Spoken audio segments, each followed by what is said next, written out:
Pick up on, we got some waiting room, on where we left last class. So let me just show you what the guided notes look like from last class. We started section 9.3. Is there anyone who needs the guided notes from Friday? I think now we're good. We started section 9.3. This is when we started talking about these things called hypothesis tests. Most of what we did for hypothesis test was on Minitab. We used the one sample Z test and the one sample T test, right? Let's just go back to kind of a summary on these types of questions. Okay, these questions gave us a lot of different symbols. We were given the population mean, the sample size, the sample mean, and the significance level. We were also given some sort of standard deviation, whether it be the population or the sample standard deviation. Okay. All right, I'm seeing some good answers walking around. Why don't we go over example 2 first? So example 2 was a size n equals 87, x bar was 4.5, gave us the population standard deviation is 25. Who do I get to write example 2? Alexis, do you want to explain why you chose one sample Z test? This one was pretty, like it said it very much outright, it just said the population standard deviation is 25. Awesome, right? It literally said population, so you knew how to be Z test. Nice job there. Any questions, example 2? Okay. Example 3 was a little bit different. I kind of wrote it in a weird way, okay? So I can see kind of how some people thought it was different than I had originally thought. We had a random sample of 60 second graders. The sample mean was 52. And then it says, assume the standard deviation of test scores is 15. I can see how you would think it is sample just because it says it right after the sample. I think what kind of tipped me off in the question was it used this symbol, sigma equals 15, or yeah, because this is the symbol for population. I thought this was population standard deviation, so I thought this was one sample. Sorry, Z test. Okay. If you said it was T, I understand, so don't freak out if you got that wrong. Okay. Any questions on example 3? Okay. Example 4, was that Daisy? All right, do you want to explain why you said one sample T for this one? It said the sample mean, and then I followed along with the standard deviation. Yeah, like in the same sentence, right? So of course it had to be the sample standard deviation. Nice job there.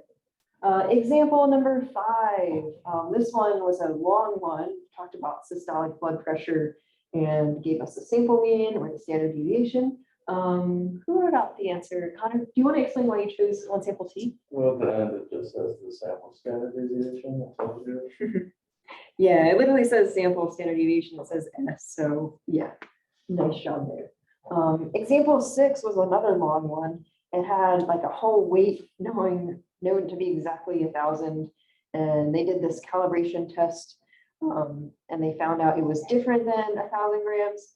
Ayana, did you write this one? Do you want to explain why you said one sample Z here?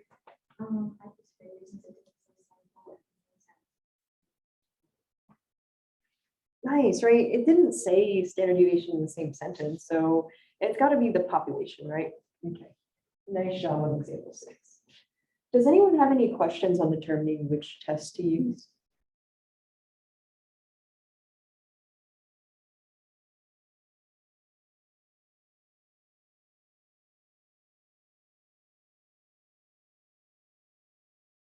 Okay, so section 10.1. This is called confidence intervals for the difference between two means, independent samples. Okay, so it looks like we're going back to confidence intervals, right? Where I think before we talked about hypothesis testing, we talked about this thing called confidence intervals, and we introduced confidence intervals as that game, The Price is Right, right? Where we had that red interval going up and down, and the contestant would hit the buzzer at a certain time where they thought the population mean was in the interval. If it was in, they won, and if it wasn't, well, they kind of lost. Okay. We're going to do a very different type of confidence interval, but the process is kind of the same. We're just going to be using different words in different spots. Okay. So instead of one sample in these sort of questions, we're going to deal with questions where we have two samples. Okay. Now, when we have samples in our question and we don't have just one, we have two, we have to think about how they're related. Okay. Now, when we have two samples, we can either have independent samples and we can have these things called paired samples. I think the hardest part about this sort of section is trying to figure out if we have, if two samples are either independent or if they're paired. Okay. Now, I think the best way to explain the difference between these two types of samples is through an example. Okay. So we have a drug company. They've developed a new drug and it's designed to reduce high blood pressure. The researchers here have developed this study to compare to see which drug is better. Is the new drug better or is the old drug better? And they designed it in two different ways. Here's our first design. Okay, we take two different samples of individuals. So we have one sample of one group of people, and we have another sample with a different group of people. Okay, one of the groups of people is given the old drug, and then we give the other sample the new drug. Okay, after several months, we just compare the blood pressures of the people in one group, the people in the other group, and then we kind of compare the scores together. Okay, we call this sample an independent sort of sampling technique because one of the groups is not really dependent on the other. Okay, whatever happens to one group has nothing to do with what happens to the other group. Do you kind of see how they're independent? There's no relationship between the two. They're kind of separate. Okay. So in general, independent samples mean that the observations from one sample don't influence the observations of the other sample. They're independent of each other. Okay. Here's a different design. Let's say we don't want to create two different groups of people. We just want to have one big sample. We just take a big group of individuals. Okay. We give them the old drug for a month and then we test their blood pressures and we write it down. Okay. After that, we switch to the new drug and we take their blood pressures after another one. Okay, so we have one person in each sample, right? Or sorry, we have a sample with like, I don't know, 40 people, right? Each person is going to have a measurement for before and a measurement for after. So before and after can be paired together, depending on the individuals. Okay, so every observation in the before sample can be paired with an observation in the after sample because, well, they're related to the person getting their blood pressure. Okay. We call this a paired design. In general, paired samples are where, well, observations in one sample can be paired to another. They're kind of dependent on each other. One observation can affect another observation. Does that make sense? Okay. We'll talk a little bit more about the difference between independent and paired. In this section specifically, we're only going to focus on independent samples. We'll talk about what happens with paired samples later, but for now, let's just deal with independent. Okay. All right, any questions before we go on? Okay. All right. Actually, you know what? We'll talk a little bit more about independent versus paired. I forgot we had that here. Here, okay. So here's an example. We have a sample of students. They are enrolled in a speed reading class. Okay. So each sample takes a reading test before the class and then again after the class. Oh, each student in the sample, sorry. Then the two samples are scores are compared based on, well, before versus after. Is there an improvement in each of the students' reading speed? Okay. Who thinks these samples are independent? Okay. Okay. Who thinks they're paired? Does anyone want to explain which one they think is right? Alexis? Independent because it's two different classes and the classes are different. Oh, okay. Where do you see the two different classes here? I think you might have. Oh, okay. A little bit differently. Yeah. No. No. Does anyone want to explain why they think it's paired?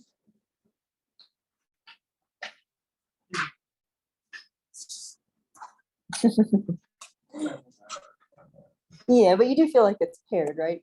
Okay, let me try to explain it. So let's just say we have one big sample. There's not two different groups of people. So we just have one group and they're being tested before and after.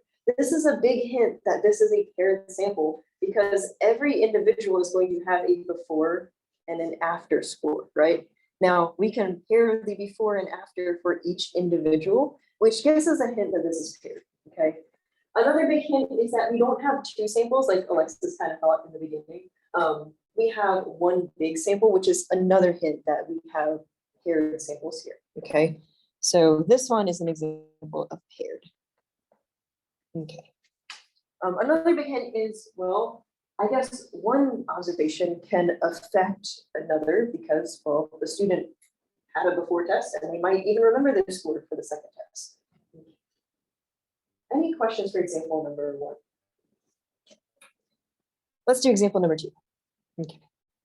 We have a sample of students. They're enrolled in an online statistics class. And then we have another sample full of different students. And they're enrolled in a traditional statistics class. Okay. At the end of the semester, the students are given the same test. And the scores are from each sample are compared to see, okay, which class is more effective, the online one or the in-person one? Who thinks these samples are independent? Yes. Anyone say paired? Anyone want to explain why they think independent? Yeah, there are 2 classes of different students. One class can't really affect the other class unless they're all friends or something. Yeah, okay. Any questions on why this is independent?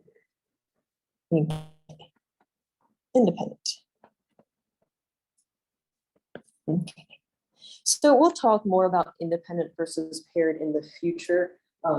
This is so we kind of know where we're going. But for now, we're just going to focus on independent samples. Okay. Now, we have 2 samples and we're trying to create this thing called a confidence interval. What do you guys remember about confidence intervals? Not much. That's okay. That's why we're doing this. Okay, let me kind of explain how I thought about confidence intervals. I talked about the Price is Right and how we had that interval at the end.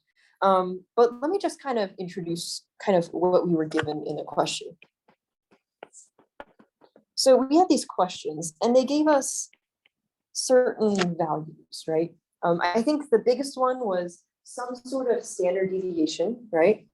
So standard, oh my goodness, I can't do it. Standard deviation.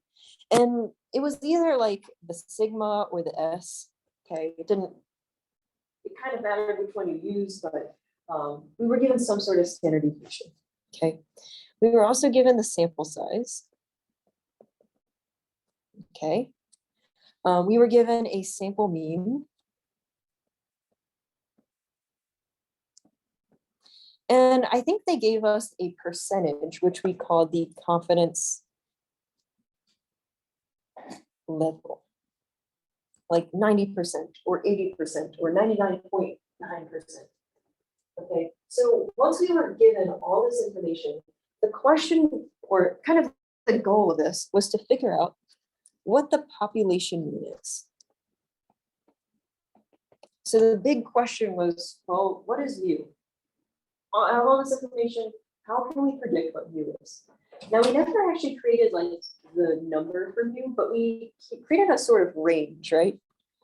All right. I'm putting stuff in the wrong thing. Okay. Okay. So we didn't find mu, but we found this thing called like standard error, margin of error, and all this stuff to create that big interval that was very similar to the Price is Right. Now, I don't know if you remember, but the answers for these questions were of the form some number plus or minus another number, right? We had a margin of error, which we added and subtracted to this thing called the point estimate, which was usually the sample. Okay, so this was called the point estimate. And we called it that because it was the closest thing to the population mean, which is what we were trying to guess. Okay. Once we came up with that answer, we came up with a conclusion which had like a very specific way of rating it. We said we are blank percent confident that mu is between this number and that. Okay. Is that ringing some bells now? Yeah, I think we're all pretty good on what confidence intervals are. Let's try to expand this idea to when we're given two different samples. Okay. So in this section, we're going to be given two samples, which means we have two of each of the variables. Okay. So these questions are going to give us a sample size. Okay, it's going to give us the sample mean. Anyone remember the symbol for sample mean? Yes, X bar. Sample standard deviation. We might actually be given the population standard deviation sometimes, but let's just deal with the sample for now. Okay. S. Okay. And we're also going to be given, well, we won't be given it, but we'll be asked for the population mean. Okay. Now, for the second sample, we are also going to have another sample size. We're going to have a different sample mean, a different sample standard deviation, and well, a different population mean that represents that sample is represented. Okay. Now, since we have two samples and we have two of each of these symbols, we have to have a way of differentiating the difference between the sample size of sample 1 and the sample size of sample 2. The way we are going to do this is write little numbers underneath each of these symbols. So N1 is the sample size of sample 1, N2 is the sample size of sample 2. Same thing with sample mean. We'll put a 1 and a 2, 1 and 2, and 1 and 2. Okay. So basically we have two different samples. They both have different like stats basically that represent each of the samples. They both have a population mean that they are representing, and we use different numbers to kind of tell the difference between them two. Any questions? All right. So the big question here isn't trying to guess what the price is. We're not doing the prices right where we have a interval going up and down. We're not stopping the interval at one point and seeing if the population equals a certain number. The big question for these sort of questions is we're going to be asking if the population mean of sample 1 is equal to the population of sample 2. We are comparing the two samples and trying to see if they're equal or if they're not equal. Okay, so big question, is mu1 equal to mu2? Let me write that on the edge. You don't have to write this. Okay, I just want to show you a different way of how we can write mu1 equals mu2. Okay, this is an equation. And remember, with equations, we can always add things and subtract things on both sides, as long as we do it to the left and the right. Okay, so I'm going to do something a little funky. Don't be scared with what I'm doing. I'm going to take the mu2 and I'm just going to subtract it from both sides. Okay, just like subtracting a number, I'm just doing it on both sides of the equation. Don't worry about the specifics of this. Okay, if I subtract mu2 on both sides of the equation, on the left-hand side, I'm going to get mu1 minus mu2, right? What do you think I'm going to get on the right-hand side? 0, good. When you subtract something from itself, it becomes 0. Okay. So does everyone agree that saying that mu1 equals mu2 is the same thing as mu1 minus mu2 equals 0? Okay, good. So we're going to be asking ourselves, is mu1 equal to mu2? Or in other words, is mu1 minus mu2 equal to 0? So I know I'm kind of reiterating this a little bit too much, But basically, if we want the two means to be the same, mu1 equals mu2, we really want this difference, mu1 minus mu2, to be 0 or something really small at least. Okay, so we want this to be small. Okay. So when we construct a confidence interval, let's just go back. You don't have to flip back with me. When we did confidence intervals before, we were asked what mu was, and our point estimate was x bar. We did this because x bar was the closest thing to mu, okay? What we're going to be doing now is we're asking what mu1 minus mu2 is, okay? What do you think the point estimate for these types of questions is going to be?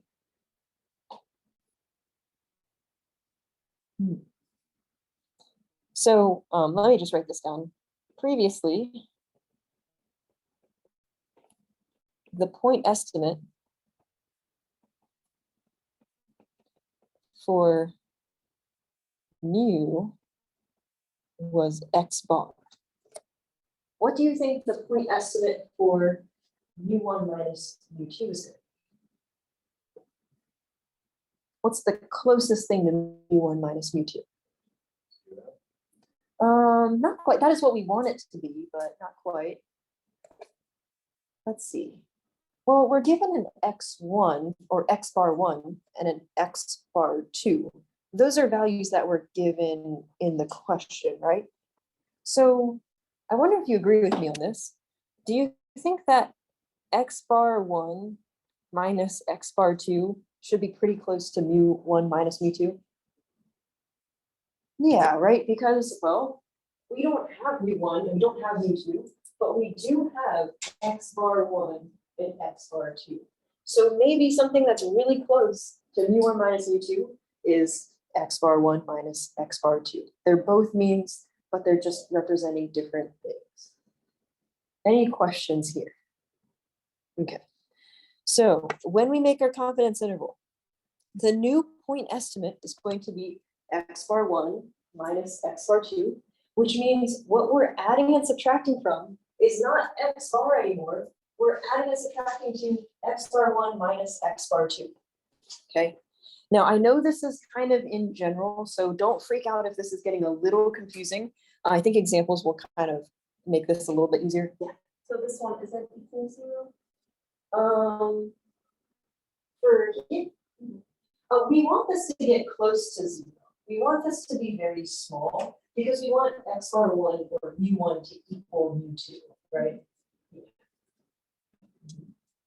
So don't freak out if this doesn't make sense yet, okay? The answers in our question are going to look like our point estimate plus or minus the margin of error, okay? But technically, our point estimate is x bar 1 minus x bar 2 plus or minus the margin of error. Okay, this is what our confidence interval will look like. If this doesn't make sense, don't worry. Okay. So when we finish and write our conclusion, we're going to have two numbers, just like last time, but the number that's in the middle of this expression is going to be mu1 minus mu2. Okay, this is what we are trying to get. Okay, now if this doesn't make sense, don't worry. We will get to a further understanding a little bit later. Okay. Yeah. And do we have to write that out? Mhm. We are playing. How would you Yeah. write out? Hmm. Would you say?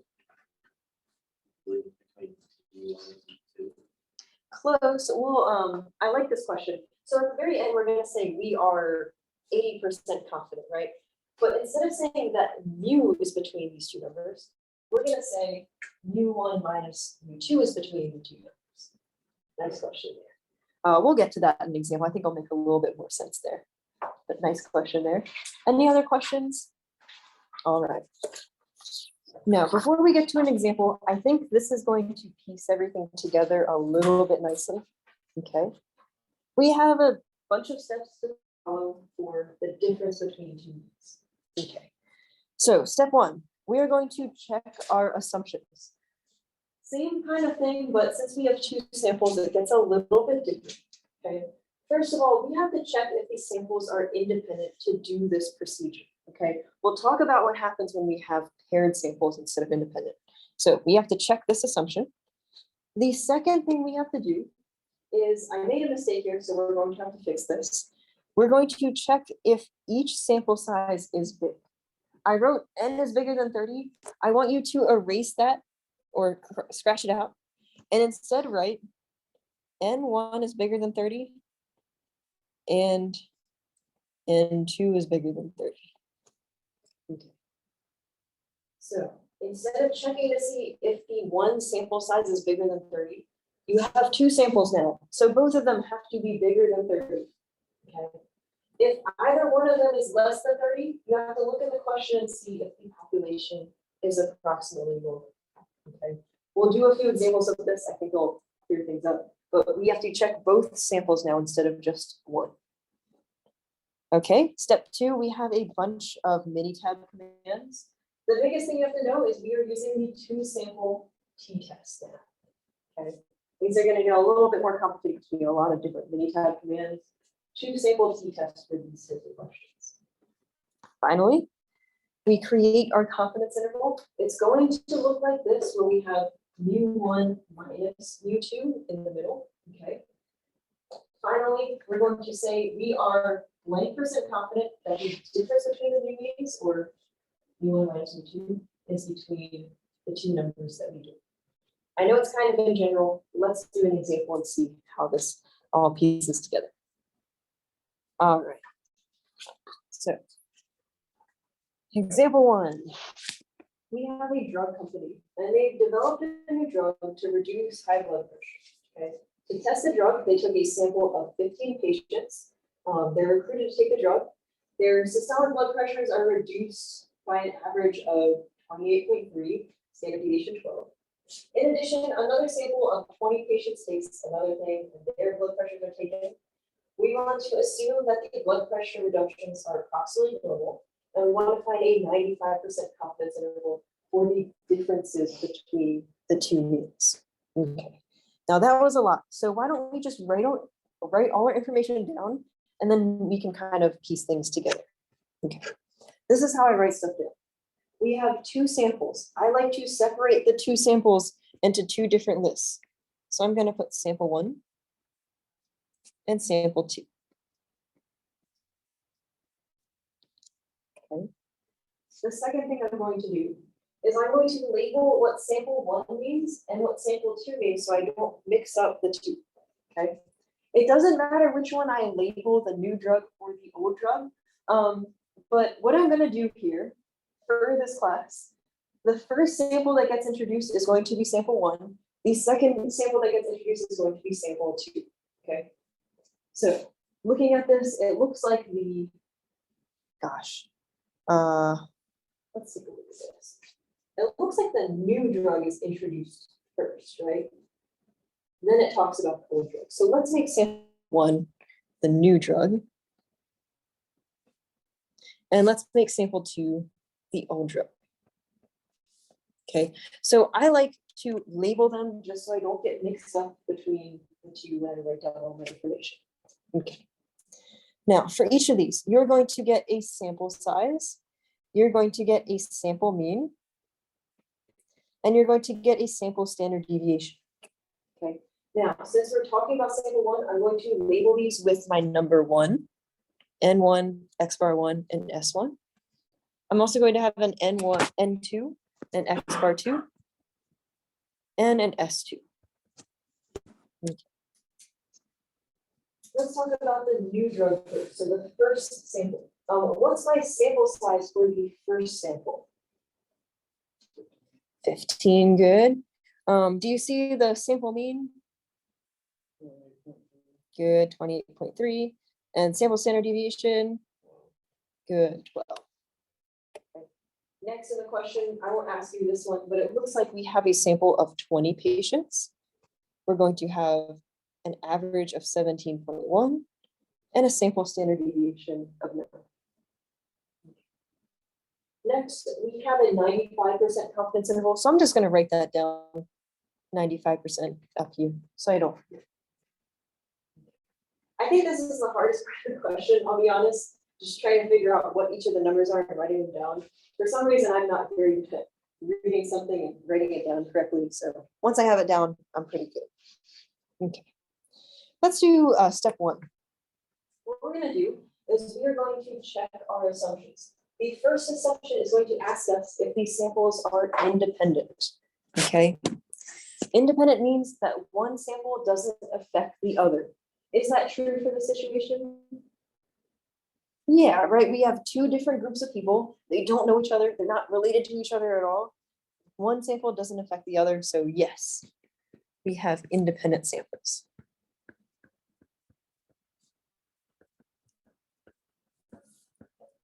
I'm gonna put a big check mark. Okay. The next assumption, we're going to take a look at these sample sizes and see if they're bigger than 30 or if the populations are normal. Let's see. Let's take a look at N1 first. Is 15 bigger than 30? No. Okay, so right there, 15 isn't bigger than 30. Uh-oh, we're not in a good spot. Let's take a look at the question. Is there anything in the question that talks about the populations being normal? You guys see it? Right here, right? Yeah. Assume that blood pressure reductions are approximately normally distributed, okay? So right here in the question, you'll just look in the question and see, does it talk about a normal population? It does, good. So even though N is 15, which is less than 30, well, that's bad, but the question says normal, so we're good. Any questions on step number 1? Okay. Now, step number 2, we're going to use the 2 sample t-test. I will show you what buttons to click to get here, but let's just fill this out for now, and then I'll show you what buttons to click, okay? What we're gonna do is we're gonna see this pop-up chart on our computer, okay? Very self-explanatory. It asks us what this sample size is, the sample mean, and the sample standard deviation for each of these. So I'm just gonna go back to where I type things up, and I'm literally going to write down 15, 28.3, 12, 20, 17.1, and 9. Okay, kind of explains it for you in the prompt. Okay. Before you hit OK, you're going to click the options button. Okay, and this is how it pops. Okay, this is going to ask you what the confidence level is. The confidence level is the number given to you in the question, or 95%. So all you're going to do here is write 95. Keep everything else the same. Don't mess with anything else here. Okay. Once you're done doing that, you're going to hit OK, and we'll deal with it. Okay, let me show you the buttons to click just so you kind of see it, and then we'll move on with this question. All right. So what I'm going to do is do this. I know it takes a little bit of time to get here.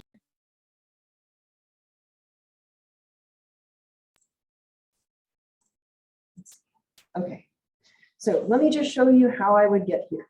Okay, if you ever forget, you can just go to the procedure and follow the steps here. Okay, what we're going to do, you're going to click Stat, Basic Statistics. Okay, now we've done one sample Z and one sample T. We've done these with hypothesis testing. So that's when we had one sample.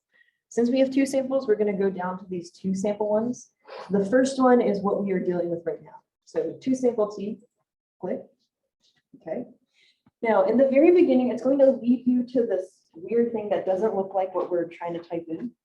Okay, because it's set here, we're going to click the drop-down menu here. This will change kind of what we're inputting in the beginning. Okay, we'll talk about when to click this middle one next class. But since we're given all of the summarized data, like we're given the sample size and the sample standard deviation, the sample mean, I'm going to click summarize data. Okay. This leads us to, well, what was on the screen. Let me just quickly type in what we were given. 15, 28.3, 12, gosh, 20, 17.1, 9. I'm gonna go to options and just make sure it says 95. It already does. I'm gonna click OK and OK. And all of this stuff is gonna pop up. Okay, now nothing really matters except for the very kind of like almost bottom part where it says estimation for difference. Here you're going to see a confidence interval. It says 95% CI or confidence interval for difference. This is what you're going to use for your two numbers. Okay, so our two numbers here are 3.59 and 18.81. Any questions on what to click on Minitab? All right. So let me just do this real quick. Okay. Now this class actually used to make you calculate all these values. It's a very good thing that Minitab exists now because you don't have to do that anymore. Hand calculating these values is a very long process. You don't want to do that anymore. Okay. Close that out. Okay. Let's flip our page over to where I put in our Minitab command here. So our confidence interval, since we have our two numbers, we can just write them as our two numbers for our confidence interval, 3.59 and 18.81. Okay. Now, the only difference between what we've been doing before and what we're doing now is instead of putting mu in the middle, we're going to put mu1 minus mu2 in the middle. So the difference between the two means. Step 4, write our conclusion.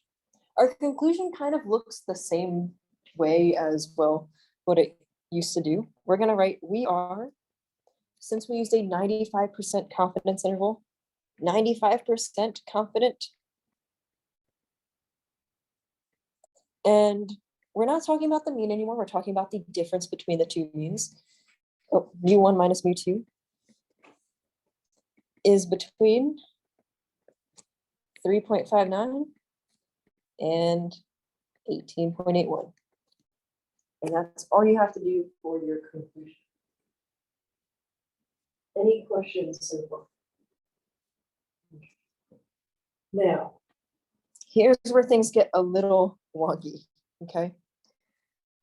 Let's see. Before we started talking about this question, and we talked about confidence intervals in general, the biggest question was, is mu1 equal to mu2?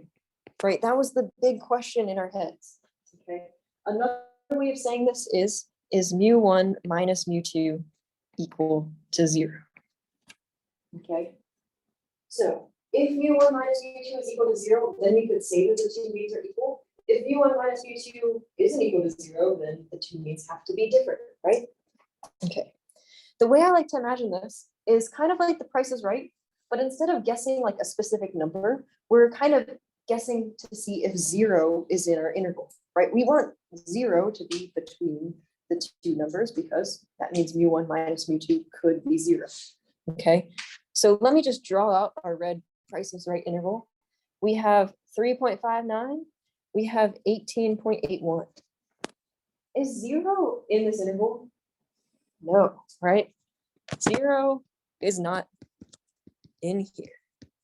Okay, but let's take a look. This interval is, well, what we said mu1 minus mu2 could be between, right? mu1 minus mu2 has to be between this number and this one. So can mu1 minus mu2 equal 0 in this situation? No, right? Let me write that out. In this question, mu1 minus mu2 cannot be equal to 0. Okay. So based on our interval, is it reasonable for the two means to be equal?